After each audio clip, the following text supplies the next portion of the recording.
Hey du, du hast dir doch bestimmt schon einmal ein Eis gekauft. Warst schon einmal im Schwimmbad? Hast dir einen spannenden Film im Kino angesehen oder dir ein neues Spiel gekauft? Für all diese Dinge brauchst du Geld. In diesem Video erfährst du etwas über Geldstücke und Geldscheine und lernst einen Trick kennen, wie du ganz schnell erkennst, wie viel du an der Kasse bezahlen musst. Mama, Lina, kommt ihr? Ich will noch zum Bäcker. Hörst du das? Ich habe ganz viel Geld in der Tasche. Guck mal. Oh, stimmt. Ich habe auch Geld, aber nur eine Münze. Du hast ja viel mehr. Ja, ich habe mehr. Guck dir das Geld von Lina und Amma mal an. Was meinst du, welcher Haufen ist mehr Geld wert? Schauen wir uns das doch mal genauer an. Sehen wir uns doch erst einmal an, welche Geldstücke und Geldscheine es überhaupt gibt. Das ist das 1-Cent-Stück. Dieses Geldstück hat den kleinsten Wert. Als nächstes kommt das 2-Cent-Stück und dann das 5-Cent-Stück. Diese 3 Geldstücke sind also die Geldstücke mit dem kleinsten Wert. Sie sind alle kupferfarbig. Das nächstgrößere Geldstück ist das 10-Cent-Stück. Obwohl es von der Größe her kleiner ist als das 5-Cent-Stück, ist es trotzdem mehr wert. Als nächstes gibt es das 20-Cent-Stück und dann das 50-Cent-Stück. Diese 3 Geldstücke sind alle Gold. Sie sind mehr wert als die kupferfarbenen Geldstücke. Außerdem gibt es noch das 1-Euro-Stück und das 2-Euro-Stück. Sie sind zweifarbig und bestehen aus Gold und Silber. Das sind die Geldstücke mit dem größten Wert. Daneben gibt es aber auch noch die Geldscheine. Die sind noch mehr wert als die Geldstücke. Es gibt den 5-Euro-Schein, das ist der Schein mit dem kleinsten Wert. Dann gibt es noch den 10-Euro-Schein und den 20-Euro-Schein. Außerdem gibt es noch den 50-Euro-Schein, den 100-Euro-Schein und den 200-Euro-Schein sowie den 500-Euro-Schein. Auf die wollen wir heute aber nicht näher eingehen. Das ist das 1-Cent-Stück. Wie du gerade schon gehört hast, hat dieses Geldstück den kleinsten Wert. Es lässt sich also nicht weiter zerlegen. Das 2-Cent-Stück ist genauso viel wert wie 2 1-Cent-Stücke. Das 5-Cent-Stück ist genauso viel wert wie 2 2-Cent-Stücke und ein 1-Cent-Stück. Oder genauso viel wert wie ein 2-Cent-Stück und 3 1-Cent-Stücke. Denn wie du eben gelernt hast, ist ein 2-Cent-Stück genauso viel wert wie 2 1-Cent-Stücke. Deswegen kannst du das 2-Cent-Stück durch 2 1-Cent-Stücke austauschen. Jetzt hast du immer noch ein 2-Cent-Stück. Auch das kannst du durch 2 1-Cent-Stücke ersetzen. Das 5-Cent-Stück ist also auch genauso viel wert wie 5 1-Cent-Stücke. Wie du siehst, gibt es verschiedene Möglichkeiten, ein Geldstück zu zerlegen. Das 10-Cent-Stück ist genauso viel wert wie 2 5-Cent-Stücke. Die verschiedenen Möglichkeiten, wie du ein 5-Cent-Stück zerlegst, hast du gerade gelernt. Du kannst die 2 5-Cent-Stücke jetzt also auch noch einmal weiter zerlegen. Am meisten Geldstücke hast du, wenn du die 10 Cent in 10 1-Cent-Stücke zerlegst. Die 10 1-Cent-Stücke sind also genauso viel wert wie das eine 10-Cent-Stück. Ein 20-Cent-Stück ist genauso viel wert wie 2 10-Cent-Stücke. Die 10-Cent-Stücke kannst du, wie du gerade gelernt hast und hier noch einmal siehst, wieder weiter in Geldstücke mit kleinerem Wert zerlegen. Ein 50-Cent-Stück ist genauso viel wert wie 2 20-Cent-Stücke und ein 10-Cent-Stück. Auch diese lassen sich wieder weiter zerlegen. Das ist 1 Euro. Aber wie viel ist 1 Euro wert? 1 Euro ist genauso viel wert wie so viele 1-Cent-Stücke. Das sind 100 1-Cent-Stücke. 1 Euro ist also genauso viel wert wie 100 Cent. Du kannst 1 Euro aber auch in 2 50-Cent-Stücke zerlegen. Die 50-Cent-Stücke lassen sich dann wieder weiter zerlegen. Das 2-Euro-Stück ist genauso viel wert wie 2 1-Euro-Stücke. Wie du gerade gelernt hast, sind verschiedene Geldstücke unterschiedlich viel wert. Der Haufen mit einer größeren Anzahl von Münzen ist also nicht unbedingt auch mehr Geld wert.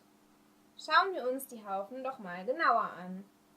Amma hat ein 20-Cent-Stück, ein 10-Cent-Stück, ein 5-Cent-Stück, 2 2-Cent-Stücke und 2 1-Cent-Stücke. Das macht insgesamt 0 Euro und 41 Cent. Lina hat ein 1-Euro-Stück.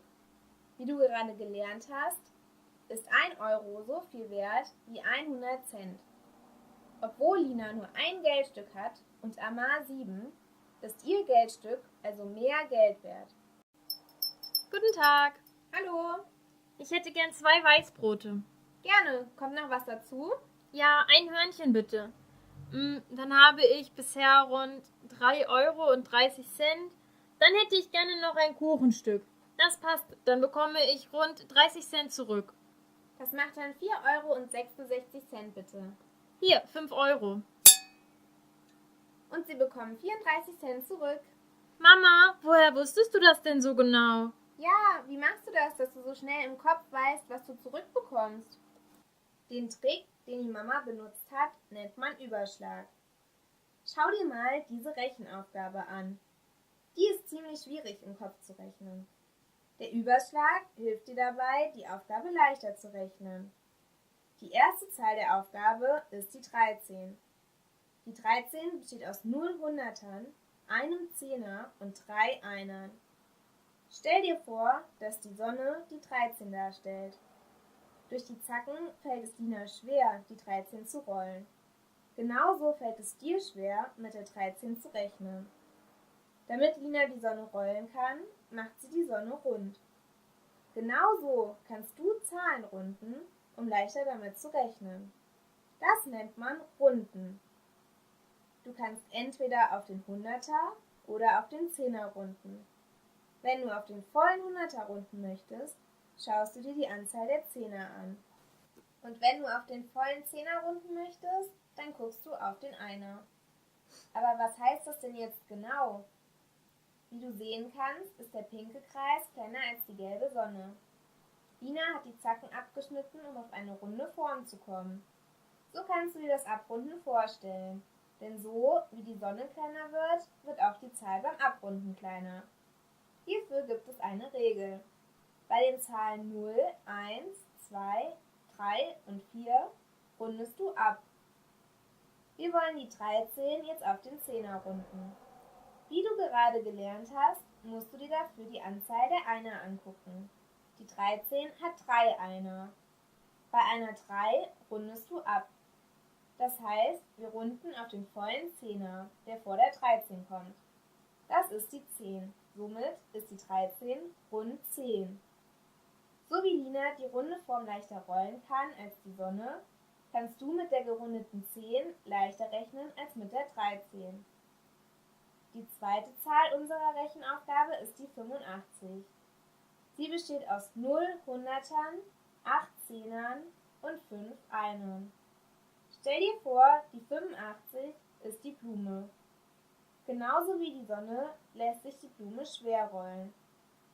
Und genauso wie mit der 13 ist es schwierig, mit der 85 zu rechnen. Weil die Blätter sehr groß sind, ist es leichter, sie zu einem Kreis aufzufüllen, als sie abzuschneiden.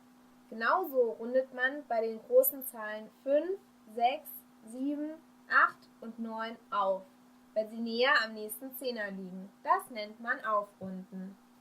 Genauso wie wir eben die 13 auf den Zehner gerundet haben, machen wir dies nun für die 85. Die 85 besteht aus 5 Einern.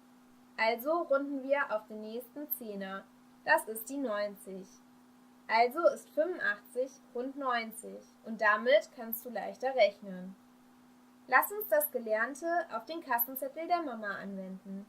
Wie du siehst, ist es schwierig, die einzelnen Preise im Kopf zusammenzurechnen. Daher hat die Mama die Preise im Kopf gerundet. Ein Weißbrot kostet 1,19 Euro. Um damit leichter rechnen zu können, können wir den Preis auf volle 10 Cent runden. Das ist das gleiche, wie wenn du den Zehner rundest. Unten siehst du einen roten Zahlenstrahl. Der zeigt dir den Centbetrag. Wie du gerade gelernt hast, guckst du dir den Einer an, um auf den Zehner zu runden. Also schaust du dir die 9 an. Die Regel besagt, dass du bei einer 9 zum nächsten Zehner aufrundest. Wie du siehst, ist der nächste Zehner die 20. Also sind 1,19 Euro rund 1,20 Euro. Wir können den Preis aber auch auf den vollen Euro runden. Das ist das gleiche, wie wenn du auf den Hunderter rundest.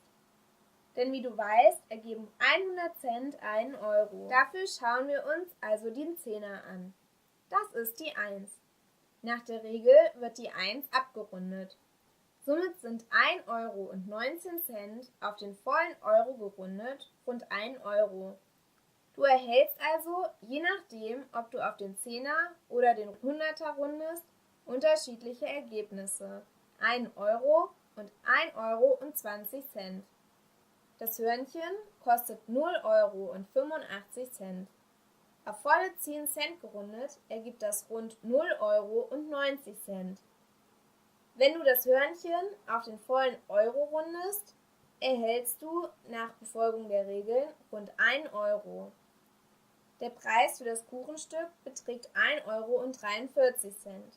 Auf volle 10 Cent gerundet sind das rund 1,40 €. Wenn du das Kuchenstück auf den vollen Euro rundest, erhältst du rund 1 Euro.